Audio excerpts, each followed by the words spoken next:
Well, hello everyone, and welcome to the Chicago, Burlington, and Quincy Railroad in Wyoming. Today is November 3rd, 2021. My name is Mark Pruitt, Porter. This is Layout Progress Update number 24.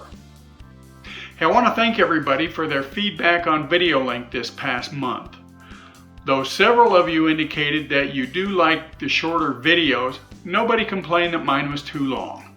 Thanks for that.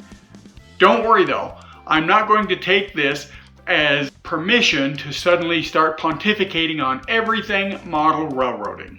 I'll still keep these as short as possible. I do want to mention though, this update being number 24 means that it's been 2 years since the layout was disassembled in New Jersey and moved to Casper, Wyoming. Boy, how time flies, doesn't it? Well, let's go take a look at this last month's progress on the layout.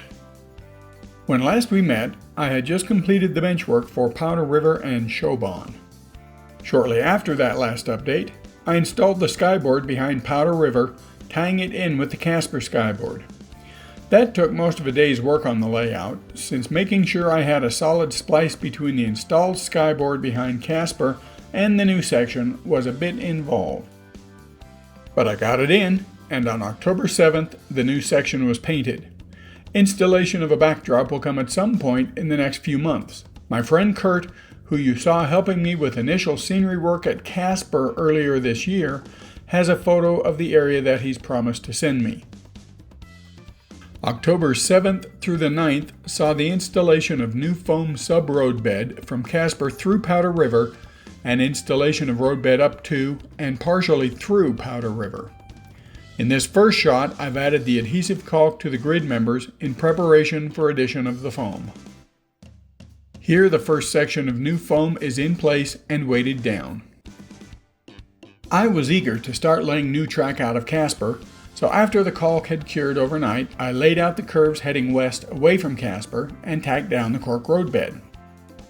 I added more foam subroadbed through Powder River and weighted it before the day was through. The next day I extended the cork partially through Powder River for both the mainline and the stock pens siding. This video shows the steps I go through to lay the cork and build a turnout pad using Midwest Cork Roadbed.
Here's how the new roadbed looked at the end of the day.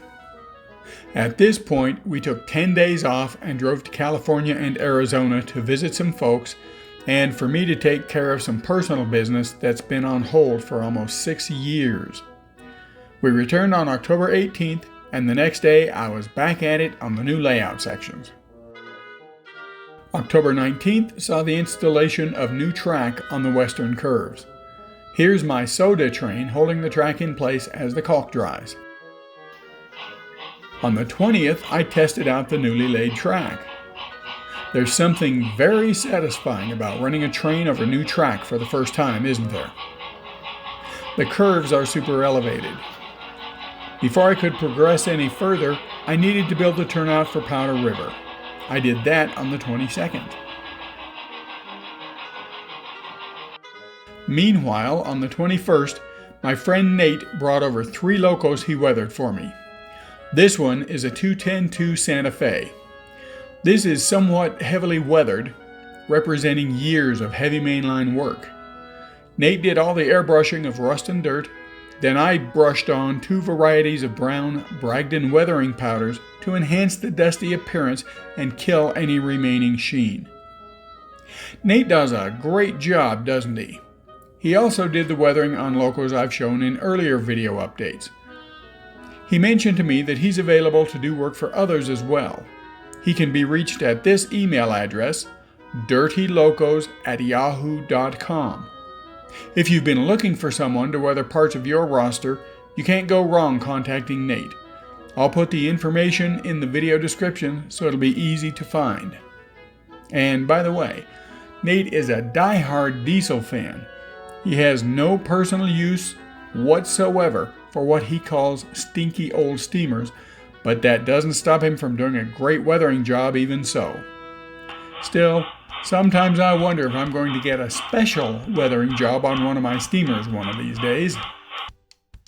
By the 23rd, I had the new turnout built and the main line installed as far as possible. To progress further, I needed to add Subroadbed beyond Powder River and around the corner towards Shobon. At the west end of Powder River, I transitioned the Subroadbed from foam to good old 1/2-inch plywood. This clip shows how I used low-temperature hot glue to affix the plywood to a notch I cut in the foam. The notch is a bit deeper than the plywood is thick to allow room for the hot glue. There's a riser on the plywood Subroadbed just a few inches from the transition. This riser locks the plywood in place and absorbs any stresses from the plywood, helping to stabilize the transition area. I've never had a problem with this kind of a transition. The great thing about hot glue is that it's fully set as soon as it cools off. By the time I put screws in the risers under the plywood and removed the clamps, I was able to extend the cork out onto the plywood. Well, it was great to get track extended westward out of Casper, but it didn't go very far before I started running out of benchwork again. The curve around the corner from Powder River couldn't go much farther because both the Chicago Northwestern line to Riverton and Lander and the Chicago, Burlington, and Quincy line to Thermopolis and points north have to traverse the Wind River Canyon Peninsula, which isn't built yet. Well, the solution to that problem was obvious. Start building the Wind River Canyon/Thermopolis Peninsula. So off we go. First, I had to design the benchwork. That didn't take very long, maybe a couple of hours total. Here's the result. There are 5 grid sections to this peninsula. Shobon is the vertical section on the far right. Each of the horizontal dimensions along the top of the grid diagram is one section. Wind River Canyon will be along the top of the peninsula, and Thermopolis is along the bottom. The CNW line to Riverton is hidden and basically sits in between the 2 scenic sides. On October 26th, I assembled most of the first section, the one next to the Shobon benchwork, and placed and permanently installed it the next day. The far end is attached to the Shobon benchwork and the wall, which is why there's only the one leg on the Shobon benchwork. On the 27th and 28th, I laid the Powder River spur using Pico Code 70 FlexTrack, then wired it into the power bus. The electrical plan calls for Casper to be its own power district, with the rest of the CB&Q mainline being separate, so I installed a pair of insulated rail joiners in the curve near the roundhouse. For now, the power bus is connected directly into Casper, but at some point in the not too distant future, I'll add the circuit breakers to separate the power districts. After wiring the spur, I ran a stock car train out to Powder River and switched it. The spur will hold 8 stock cars, or 7 cars plus a drover's caboose, which I don't have one of yet.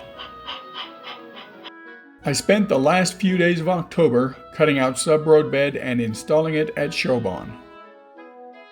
As of early this morning, and we're talking 5 a.m. early, the super elevation tape is in place on the curve between Powder River and Shobon, and roadbed has been installed for the Shobon turnout and both the CNW and CB&Q lines just beyond.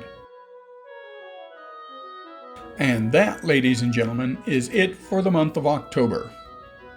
November's plan is to continue pushing west and north from Powder River.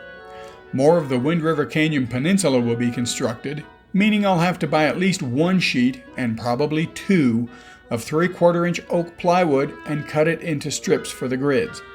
Then I'll push on with track work into the canyon and up the grade for the hidden track to Riverton. And what of building Casper? What happened to that series? I haven't published an episode in a couple of months, but I have been planning out simulated operations and may have the first of those episodes out sometime in November or early December. Thanks for watching. Let me know what you think in the comments sections. And remember dirtylocos@yahoo.com if you're interested in having some custom weathering done. Stay healthy, stay safe, and I'll see you next month.